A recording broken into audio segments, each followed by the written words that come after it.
Hi there, and welcome to Central Texas Gardener. I'm Tom Spencer. Once you've grown your own tomatoes, you're hooked for life.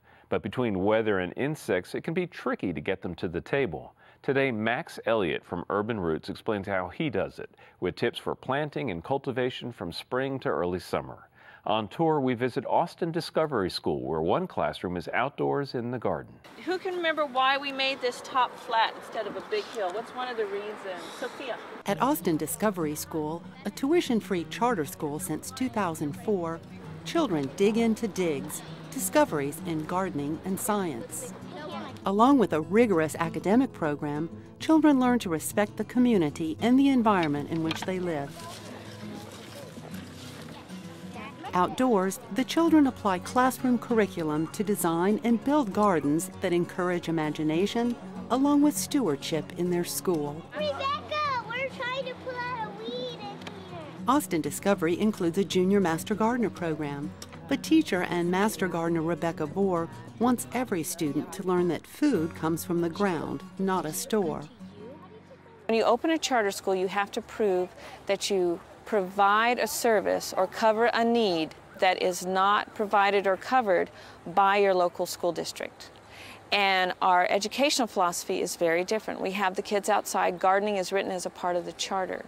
The children plant winter and spring, thanks to help from local farmers, Green Corn Project, and the Master Gardeners, along with nursery donations. The work is all worth it with the meals they make from the food they've grown. The biggest surprise to everybody is how much they love cabbage. And parents will come up to me and say, I can't believe my child ate cabbage. And I said, well, your child grew cabbage, and everything tastes good with sauteed onions. We talk about how the onions caramelize and produce the sugars. And so they love turnip greens with onions, cabbage with onions, so we, of course, have to grow our onions too. But the gardens are about more than food. They're a connection to the rhythm of the seasons. The students learn to pay attention and notice fine details in the world around them. And the gardens are lessons in planning, organizing, and creating something for the future. Plus, indoors curriculum gets to go outside. Today we'll be planting the strawberries, which will baby all the way till spring. And the students are drawing their strawberry plants right now, sketching them in their journals, and we're going to talk about the transfer of energy from the sun to the plant to the bodies, and that's a part of our nutrition curriculum, plus part of our solar system curriculum. To get ready for a new garden, kindergartners hone their lessons in estimating and measuring. What is an estimate? Now the garden has to be 5 feet by 10 feet. You want to help her? Count to 10. What does that one say? And what can beat nature for inspiration and imagination? I see a little silver man, cat a moose, can you get a fandango? It took more than imagination to turn dusty grounds into a colorful labyrinth. The labyrinth came about as a collaboration between the art teacher and myself and what the students were learning in math. And this started 3 years ago. And the students were learning mandalas and labyrinths in art class, and the art teacher had them all design different labyrinths. Then they chose the one that was their favorite among all the students. The students got to choose, and they chose this pattern, which was designed by one of our students, Gabriel. The math club measured the space and outlined the paths. One parent constructed the metal beds per Gabriel's design, while other parents dug the pathways with the bobcat and laid crushed granite.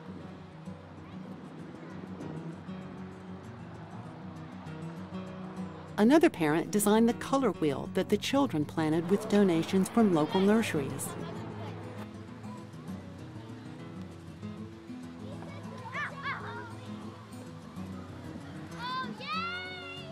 On a fall day, 4th and 5th graders went to work clearing weeds and loosening the soil for donated spring wildflower seeds.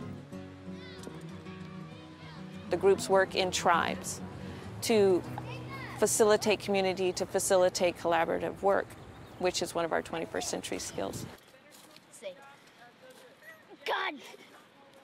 Whoa!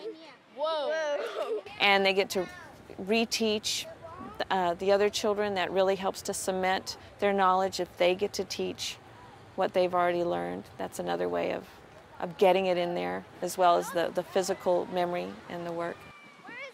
And parents help to maintain it. Children do not want to weed every day in gardening. If they just came out here and weeded every day, I wouldn't have them. Like the children, their parents contribute individual skills and interests. One family designed and built the rammed earth chicken palace, where egg sales from future residents will help finance the garden. Another family designed and built the chimney swift tower to support the junior master gardener's lessons in bird migration and air quality. Since the children have as much energy as birds, the gardens contribute to physical education. It just brings the whole stress level down. Adults know that too. You spend time outside, you work with your hands, your body learns what your mind is learning also. Your body muscle puts it in memory as well as your mind. And so it's teaching the whole body. It also gives them a stewardship and an ownership of this place and more respect of this place that they're doing their learning. It's a holistic education. A garden also teaches how to analyze and respond. It's still got the roots in there. It can regrow. Do you think it just grew out like this? Look at the bottom. Has it been in dirt? No. Learning to nurture a responsibility is another objective. To nurture their wildlife, the children designed a pond, installed thanks to a grant from the National Wildlife Federation, parental help, and a local nursery. That's going to be the center spot of our main outdoor classroom. Every day, the children see how their hands have made a difference. They come out and they play in this space and enjoy this space and know this space, so that when they come out to work in this space, they can focus on the work. Thank you so much for sharing your garden with us. And right now we're going to be talking about things that are going to really help get a lot of young people started in gardening and get you started on that spring crop of tomatoes, everybody's favorite gardening topic. I'm joined by Max Elliott, who's a program coordinator with UrbanRoots. Now, describe for us, Max, what UrbanRoots is all about. Well, UrbanRoots is a program of Youth Launch, and Youth Launch is a nonprofit here in Austin that creates empowering opportunities for young people by engaging them in service. Okay. And UrbanRoots is our newest program where we work with 15 high school students ages 14 to 17 and engage them into a farming program, so where they work in the spring and summer. So they work with us for over 25 weeks to grow food for the community. That's awesome. Yeah, and I remember my own experiences when I was a young person getting exposed to gardening and the difference it made in my life. How have these young people responded? Well, it's pretty remarkable. The beginning of the season, we bring them out, and we already have a few things growing because we need to start our seeds before we can actually work with the youth. And so we go on a farm tour, and we're like, okay, does anybody know what a spinach leaf looks like? Anybody know what carrots look like growing in the ground? And they really are kind of dumbfounded, kind of pointing fingers everywhere to see, see, you know, what's what. Those things come from grocery stores. What do you mean? Exactly, exactly. And by the end of the season, they're really able to identify everything that's growing, and they're the ones that are leading adults on farm tours and telling them about what's growing and you know, all those great things. That's good. Yeah. That's good, because that's something that will last a lifetime, which is great. Now let's turn our attention to something that lasts just for a season, okay? Okay. But one very beautiful season, and we so many people out there right now. There's this huge resurgence and interest in growing your own food. Have you experienced that? Definitely. I've worked for a lot of local farmers in Central Texas, and the interest and enthusiasm around farmers markets has really, you know, blown up in the last 10 years. It's been really exciting, and I think that's also translated into backyard and community garden interest as well. Right, right. And speaking of backyards, at this time of year, this is when people really need to be paying attention to getting their tomatoes going. We think of them as that early summer kind of ecstasy, if you will, the homegrown tomato, that kind of paragon of gardening. But it takes a whole season's worth of preparation and work. You know, early on, right now, what are the first things that people really need to know about growing tomatoes? Let's start with the basics. What do they absolutely have to grow tomatoes successfully?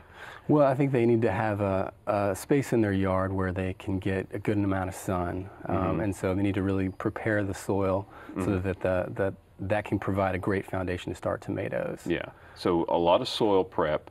When you say a good amount, we're talking about minimum of 6 to 8 hours. Exactly. Yeah. Exactly. Partial shade doesn't work for tomatoes. Right. Now, in terms of planting them, a lot of people want to get them started early. And there's a kind of a joy of starting something from seed and actually getting that going. What's the best way to get something going by seed? Well, for tomato plants, they need a little bit of heat to really germinate. And so if you have access to a heating mats, that is one way to really start that at home. Find a really warm area. And it takes about a week if you have, the seeds in about the 60-degree range. That can really help them germinate a little bit faster. Okay, so definitely provide a little warmth. Exactly. You recommend like a seed tray? A seed tray or a heating mat you can find. But there are also some great nurseries where you can find some seeds already germinated. The challenge is finding the varieties that you want. Right. And that's the greatest fun about growing great tomatoes. There's just thousands of great varieties that you can't find in grocery stores. A lot of the dependable forms that a lot of people know, like Big Boy, Better Boy, those kinds of things, Early Girl, very common, but now dozens and dozens of heirloom varieties, which can be really wonderful as well. Exactly. So lots of things we can talk about there. But let's keep on with the talking about this preparation work. You say a good soil. What does that mean to you? Well, to me, it means that it's fluffy. It has a relatively balanced pH, so that in Central Texas, our pH is a little bit alkaline. Right. So if tomatoes like a little bit more of an acidic soil, so you can possibly bring down pH a little bit, mulch with pine straw or something like that. That really helps. But just something that a soil that drains well is really important. Adding compost and adding some rock mineral, perhaps. Exactly. I like to add compost as a base, and that's more to provide an inoculant to the soil to really feed the microbial activity. When I'm planting tomatoes, I like to plant them really deep because tomatoes are great in that they root from the stem, and so you can plant them kind of at an angle, and so that they can root really well. Right. I actually add a little bit of bone meal and blood meal to give them a little bit of phosphorus and nitrogen, respectively, that releases slowly throughout the season to give them a good jump. And mix that in as you plant them. Say if you have them in a small container, if you've moved them from a tray or planting a warmer into a small container, and they'll often get real tall and leggy, you can bury almost half that plant. Exactly. And they will root out from the stem. So that's a really important tip, I think, for a lot of people. Sure, and it's important to plant that at an angle. If you had a tomato that was that tall, you wouldn't want to bury it that deep, just straight in the ground like you would a tree. You kind of want to bury it at an angle so that the roots can get going from the stem in that way. Okay. Yeah. Okay, perfect. I see. That's a good tip. And I think it's really important in Central Texas to really beat the heat. You want to get as big of a tomato plant as possible before you put it in the ground, because we're really racing against the heat here. Yeah, but we also have to be cautious of the cold. So if you plant them early, you need to be prepared to protect them. That is very true. And how do you do that? Well, I cage our determinant tomatoes, and then you can wrap the cage with landscape or a greenhouse plastic, so that it lets a decent amount of light through, but it kind of provides some insulation for the tomato plant itself. Okay. I've also seen people grow them with what they call water walls, which is a wall, and it's made of plastic, and it's filled with water, and that provides extra insulation as well. Okay. Well, what are the big problems you encounter with tomatoes at the farm? What are the things that really hurt the crop out there? Well, the biggest challenges are the insects. We have a really big problem with stink bugs and leaf-footed bugs. And I think I'm not alone in that. No. So how do you deal with that? Well, one of the things that we found last year is we tried to plant as many sunflowers on the edge of the farm as possible. And that attracted a lot of the leaf-footed bugs. And so that was a trap crop for us. And then we were able to pull the leaf-footed bugs off of those sunflowers. We tried a lot of different things. There's an organic pesticide called pyrethrin, which is made of chrysanthemum flowers. It's organic, but you need to really use it wisely. And if it has contact with the stink bugs, then that can really help as well. They're hard. It's just one of those things, and so many of us who lie and wait for them and ambush them in the morning when they're sluggish, they're not that sluggish, even when they're sluggish, though. That's true. They're tricky little guys, Sure. and they hide from you. Right. And when they get scared, they can just tuck their tail under and drop. That's Right, great. right. Well, that's the idea of putting out a trap plant, I think, is a really, really good tip. Now, there's some other things that people need to be aware of. Tomatoes like to be fed. You mentioned that you do slow release at the beginning. Do you do foliar feeding during the season? We also do foliar feeding too. Yeah, I like to make a mixture of fish emulsion and liquefied seaweed, and I mix those together, and we're growing about 700 tomato plants. Wow. On about an acre is what we're growing on, and so we have a 4-gallon backpack sprayer that we use, and we do that every 2 weeks. I feel like our tomatoes. I think that's a good time. I think every 2 weeks is really good during the springtime for, especially in that push, not just for tomatoes, but for a lot of stuff. Sure. If you're trying to push them. Right, and that's kind of what we're really trying to. Again, we're trying to race the heat and try to get as much tomato production before. Okay, now you say racing the heat, and I started thinking about. Okay, what are the best varieties? Early Girl, for example, is something we recommend for people who are perpetually late, right? Because it blooms early, sets fruit early. What are some of your favorite varieties? Well, Celebrity is standard in this area as well. And one of my favorites is Donna, or D-O-N-A, Donna. It's a French hybrid variety. Been having a hard time finding seeds for that. But that is a great, small, fruited tomato that has excellent flavor. Yeah. My favorite cherry tomato is Sun Gold. I think that's really one of the sweetest cherry tomatoes you can find. Yeah, Sun Gold, Donna, and the other is Celebrity. Those are 3 good varieties. I want to add Roma to the mix for those who like that kind of plum tomato. This is one you can just harvest baskets and baskets of tomatoes off of, and I really enjoy the flavor of the Romas as well. Great plants. So get busy, be prepared, get ready for the stink bugs, plant a few sunflowers. So really good tips. And again, the organization is UrbanRoots. That's the program, and we're a program of youth launch. Okay. Well, we certainly appreciate you coming on, and we hope that people out there will pay heed to getting ready for the tomato crops. Again, soil preparation and regular fertilizer, full sun, fluffy soil, and you're in good shape. That sounds good. All right. Thanks so much for coming on board. And coming up next is Skip Richter. Hello and welcome to Down to Earth. This week's question is about pruning roses. How do I prune my roses? Well, that's not a question we can answer with one answer because there's so many types of roses. For your standard hybrid teas, the kind we grow for cut flowers, we cut those back by about 1/3, removing any twiggy branches that aren't real good strong branches. We try to cut them where there's a bud pointing to the outside of the bush at the top of the cut, so that after the cut that branch will start to grow outward and spread the bush open a little bit. Any broken or dead branches certainly would be removed. There's good information online and in publications on the details of pruning those types of roses. Some of our roses are hedged. They're more of a shrub type rose, and those simply can be pruned with pruners by shaping them to the form you want and not worrying a lot about all the details. You can even use hedge trimmers if you want to prune those types. The rose knockout that you see around town a lot can be pruned in a hedge way and not worried about all the details of pruning. If you have a climbing rose, one of the best ways to prune those is minimally prune them. Just weave the branches back and forth on the trellis. Try to orient them as much horizontal as you can. They bloom a lot better that way. So rather than let the long runners go straight up the trellis, work them horizontally back and forth and then remove some of the extra growth. Keep in mind that roses that just bloom once in the spring don't need to be pruned now. Things like ballerina or Lady Banks, you should wait on those because let them finish their bloom cycle and then do the pruning on them for the rest of the growth in the year for next year's bloom. This week's featured plant is a rose, Carefree Beauty. Used to be called Katy Road Pink. It was discovered in Katy Road in North Houston. They didn't know what to name it, so it got that name. Now it's believed to be Carefree Beauty. It's a beautiful semi-double rose. It has a large bloom that's semi-open, a beautiful pink color.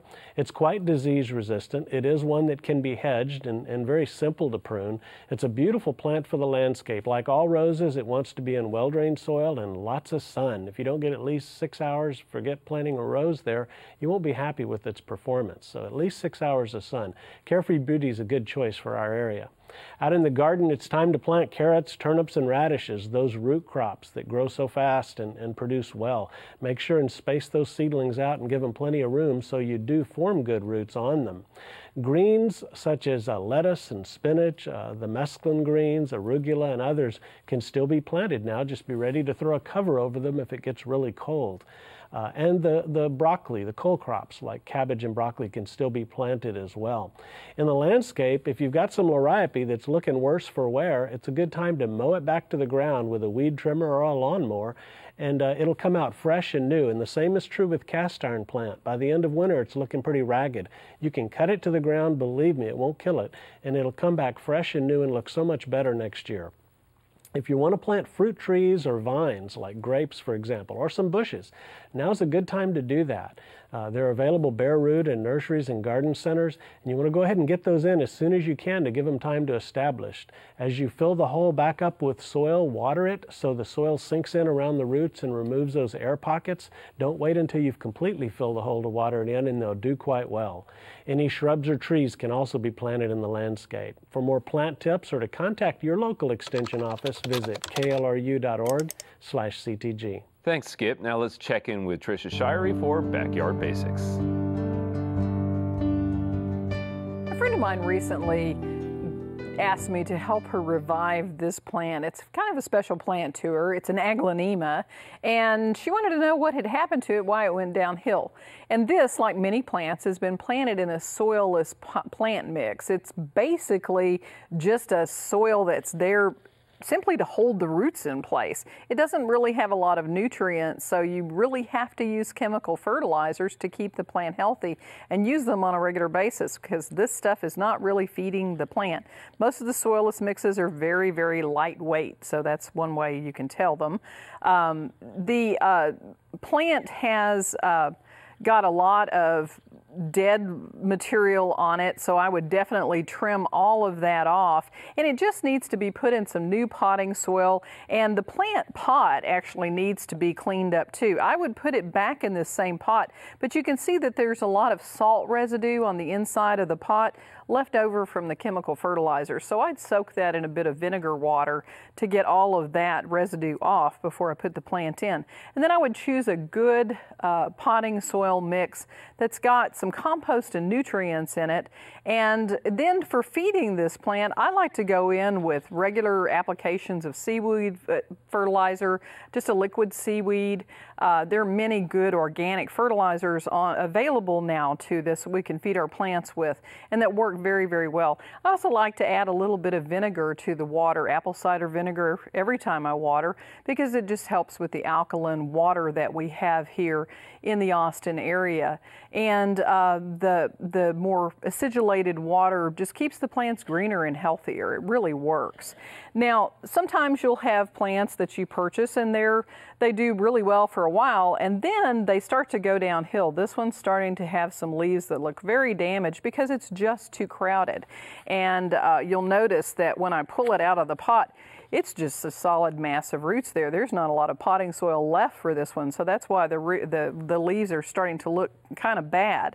So with this one, I'd really need to break up this root mass a little bit and open that up so that the plant can separate the leaves, separate the roots and get going well again. And you might even want to pull the plant apart and break a few plants off just to separate a little bit in the pot, or plant it in a bunch of smaller pots. The pot that you put it in is important. I like terracotta pots because they do dry out more quickly between watering. So for a plant like Sansevieria, that's important. They don't like to be over wet. Now, don't choose a pot that's too large either for your plant. Go up maybe 2 inches larger than the pot that it's in, but if you put a small plant in a very large pot, you can overwater it very easily, and that will definitely lead to the decline of the plant. So when I put a plant in a pot, I like to put a little bit of vinyl screening. You can get this at hardware stores. It comes in rolls. And this vinyl screening, when you put it inside the pot, will help to keep insects from coming into your pots. Then I like to use a little pot shard, and that helps with drainage. Put my fresh potting soil in, separate these plants out, and that's going to be a much better plant very soon. And I'd cut off all the leaves that are damaged. Here's an aloe vera that's got some a lot of new growth, and it just needs to be divided. These things will tend to multiply very quickly. For an aloe, I like to add a little bit of coarse sand to the potting mix. They just really respond well to that increased drainage. Now, sometimes you have plants in pots and you want to keep them in the same pot and not change the pot to a bigger pot all the time.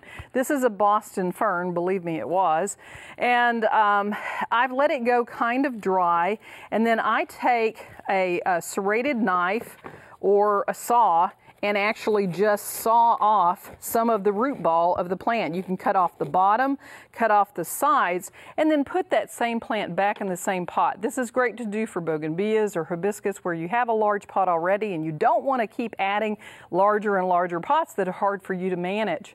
So those are some ways that you can handle planting and repotting some of your container plants and enjoying them for many years in the future. For more tips, visit our weekly blog, and to watch online, visit klru.org/CTG. Next week, visit a renovation that's big on impact and low on water. Until then, I'll see you in the garden. Visit klru.org/CTG to learn more about today's program, upcoming events, and to sign up for our electronic newsletter. Check out John's how-to tips and visit Trisha's Corner for ideas inside and out. Get growing at klru.org/CTG.